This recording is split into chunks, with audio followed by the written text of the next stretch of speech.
بڕیارێکی ئەنجومەنی نوێنەرانی عێراق بۆ زیادکردنی موچەی ئەندامەکانی و هاوتاکردنی لەگەڵ وەزیرەکان کاردانەوەی جیاوازی لێ دەکەوێتەوە و هۆشداری لە دروستبوونی هەڵاوسان دەدرێت.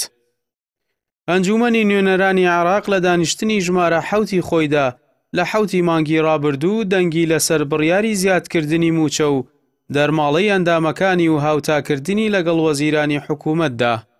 هەروەها دەرماڵەی مەترسی بە ڕێژەی 30% موچەی بنەڕەتی بۆ فەرمانبەرانی پەسەند کرد.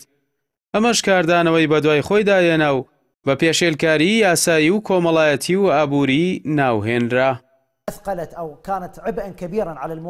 لەو چوارچێوێدا ئەحمەد شەمەری ئەندامی ئەنجومەنی نوێنەرانی عێراق داوای لە سەرۆکایەتی ئەنجومەنەکە کرد بڕیاری زیادکردنی موچەی ئەندامەکانی هەڵبوەشێنێتەوە و پابەند بێت بە بنەما دەستووریەکانی پەیوەست بە یەکسانی تەواوی عێراقیەکان لە ئەرک و مافدا و جیاکاری لەژێر هەر ناو و پاساوێکدا نەکات.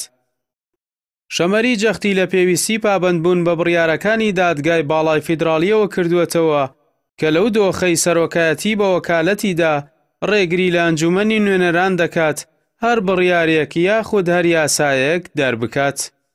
هەروەها وتی ئەگەر بابەتەکە یەکسانیە با بۆ یەکەم جار کار بۆ کەمکردنەوەی موچەی وەزیرەکان بکرێت تا هاوتای ئەندامانی ئەنجومەن ببێت و هەوڵ بۆ زیادکردنی موچەی فەرمانبەران و خانەنشینان بدرێت و پشتیوانی هەژاران بکرێت.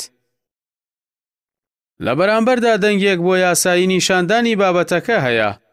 خەلیل غازی ئەندامی ئەنجومەنەکە لە فراکسیۆنی پارتی پێی وایە زیادکردنەکە شتێکی سروشتیە.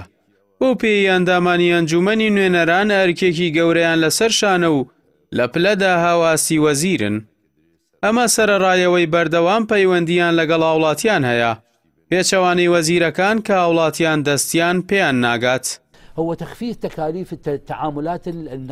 لای خۆشیەوە سەفوان قوسەی پسپۆڕی ئابووری هۆشداری لە کاریگەری بڕیارەکانی ئەنجومەنی نوێنەران لەسەر قەبارەی خەرجیە گشتیەکان لە چوارچێوەی بودجەی فیدراڵی کرد و باسی لەوە کردووە کاریگەری نرێنی لەسەر ئاسی هەڵاوسان و نرخەکانی بازاڕ دەبێت.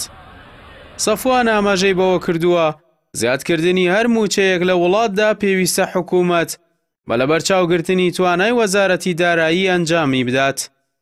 جەختیشی لە پێویستی دەستکاریکردنی پێوەرەکانی موچە کرد تا لەگەڵ دۆخی ئابووری و ئاسی هەڵاوسان و کورتێنانی بودجە بگونجێت.